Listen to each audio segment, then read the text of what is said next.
St. Patrick was a 5th century Christian missionary from Britain who is credited with Christianizing Ireland.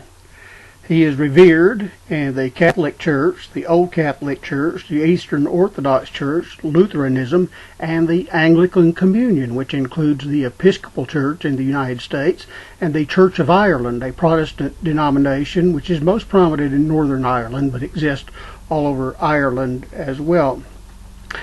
He was born at an unknown location in Great Britain. No one is really sure.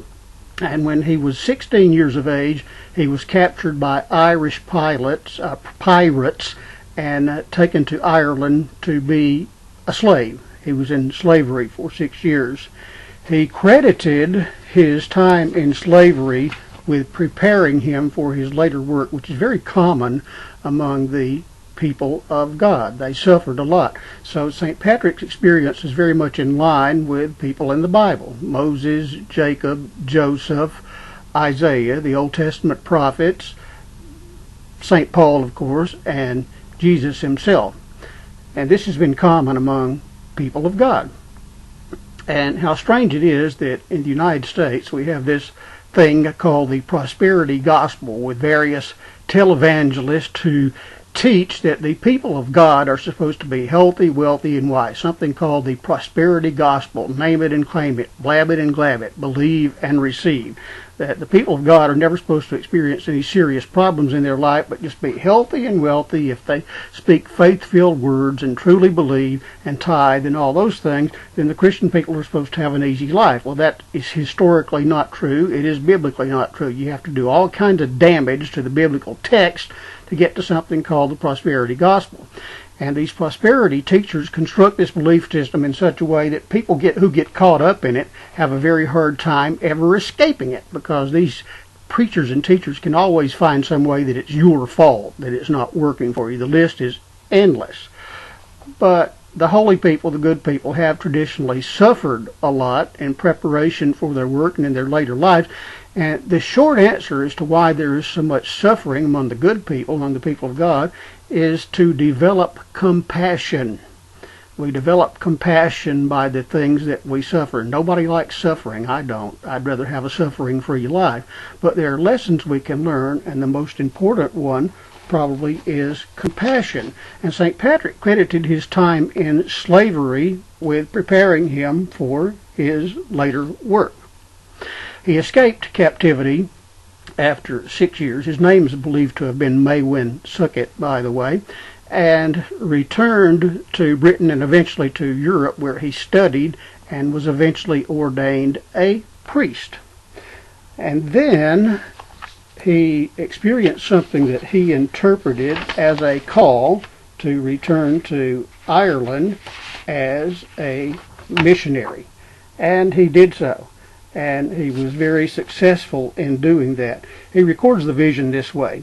He says, "I saw a man coming as it was from Ireland. His name was Victoricus, and he carried many letters, and he gave me one of them. I read the heading, 'The Voice of the Irish.' As I began the letter, I imagined that in that moment that I heard the voice of those very people who were near the wood of Falkland, which is beside the Western Sea. And they cried out as with one voice, 'We appeal to you, holy servant boy, to come and walk among us.'" And so he did. And the various accounts of St. Patrick's life, and there are many conflicting accounts, indicate that he did not fit in with the culture. He had serious problems fitting in with the local culture, and I won't go into all those details. A lot of this is set out, writings that were attributed to St. Patrick. There are 2 of them that has survived that people agree he wrote. They are the Declaration and the letters to the soldiers of Croticus, I believe. And then there are later historical accounts. And he was very successful, very dedicated, and he eventually succeeded in Christianizing Ireland because he felt a call to go and do it.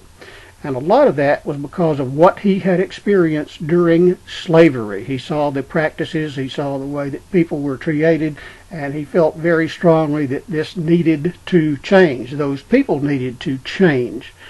And, you know, I've spoken about how I feel really bad about things people do, hate the things people do and the way they are, and said that often I wish that people would change and become better people. And that's what St. Patrick wanted. So he went back to Ireland. He evangelized essentially the whole island. His work was concentrated in the south and the west, but he also did some work up north. And he was the most successful Christian missionary ever. And a lot of that came from the compassion that he had developed for those people as he was a slave. So hardship can do some really good things for you.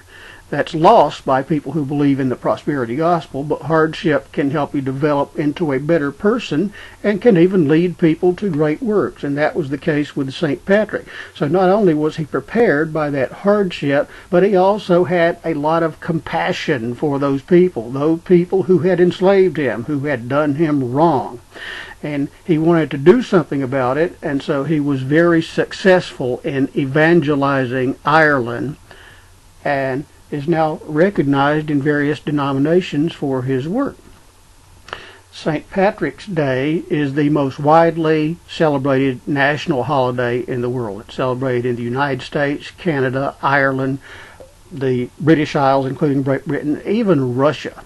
It's recognized in the Eastern Orthodox Church. And two lessons we learned are that hardship can be good for you, whether we like it or not. It can be good for us, and I don't like it, but it can be good for us. And that also compassion can motivate us to do the right things and do the great things. Two very important lessons from St. Patrick.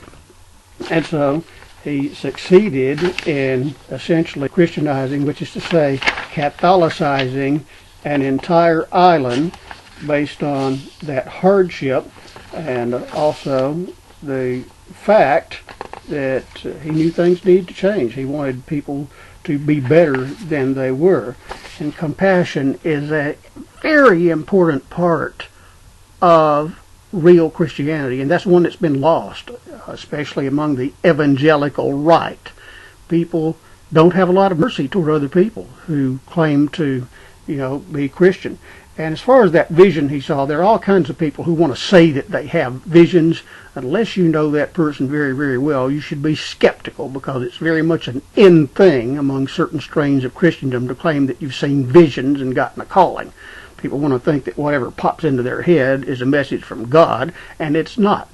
So unless you know that person very well, I'd be very suspicious of that. So he was very successful in evangelizing Ireland. There are various monuments all over the place in Ireland. There is a grave that is possibly his grave, a very ancient grave. There are shrines and memorials, and there's this particular holy place called St. Patrick, a mountain that is 2,507 feet high, very conical shape, and on top of this is a church that was a very small church, a chapel called St. Patrick's Oratory, that was built in 1905. But it is known that there had been a chapel atop that mountain as early as the 5th century, which coincides with the time of St. Patrick. And this is in County Mayo. It's 8 kilometers from Westport and above the villages of Murrisk and Lecanvy. It's the third highest mountain in County Mayo. It's climbed by pilgrims on Reek Sunday every year, which is the last Sunday in July. Forms the southern part of a U-shaped valley created by a glacier flowing into Crew Bay in the last ice age. St. Patrick means St. Patrick's stack. It is known locally as the reek, which is a Hiberno-English word for a rick or stack. And so there is an annual pilgrimage that takes place every year on Reek Sunday or Stack Sunday. So on the last Sunday in July, thousands of pilgrims climb St. Patrick in honor of St. Patrick, who, according to tradition, fasted and prayed on the summit for 40 days in 441. Masses are held at the summit, and there's a small chapel that I already mentioned. Some climb the mountain barefoot as an act of penance, reverence, and vulnerability. And I admire their dedication. However, I don't know that St. Patrick is the best place to climb barefoot, because it looks really, really rough on the video. And also, given the vast number of people who do this, if you do get hurt, there's a chance for injury. It's not a good idea to climb Mount Cristo Rey barefoot either. I do, a lot of things that way, barefoot more than most people, but there has to be some common sense about it. I'm not one of these 24/7 people who wants to do that all the time. But As part of this ritual, they carry out rounding rituals in which they pray while walking sunrise around features of the mountains. And so that happens every year, the last Sunday in July. As far as pilgrimages, I think people talk a lot about what constitutes a real spiritual experience. I think some of those high church things that you can find in Catholic traditions and Orthodox traditions and others are closer to an actual spiritual experience as opposed to the egocentric things that a lot of people want to claim as spiritual experiences. I do believe there are places that can legitimately be considered sacred, and I think there is some value in the act of pilgrimages. I don't think that about a lot of other things that happen under the rubric of Christendom, but I do think that there is spiritual value in recognizing some of these places and going and praying and reflecting there. I do think that is the case. I mentioned that some of us climbed Mount Cristo Rey right around Christmas, which is a huge statue of Christ right above the El Paso area. Did not do that barefoot because I don't recommend that either, because that's a really rough place. But I think there is some value there. So two big lessons from St. Patrick.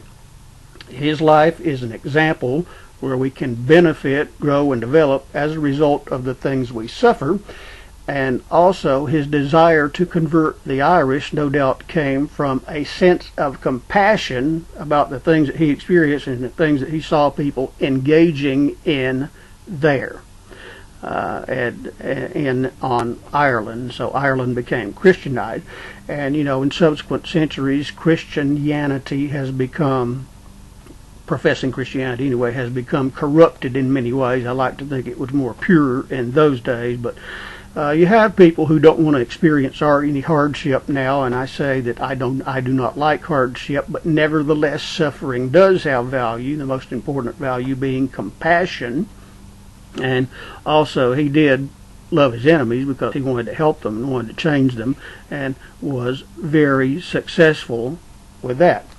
And so now St. Patrick's Day is celebrated throughout the Republic of Ireland and Northern Ireland and in various parts of the world.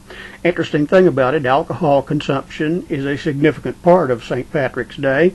A lot of people in the United States and some other places can't face the fact that the early church was never prohibitionist with regard to alcohol. The stance was always responsible use. And although St. Patrick's Day, like Christmas, some people do overindulge and end up doing some really bad things, but there's nothing wrong with using alcohol to celebrate if it's done responsibly.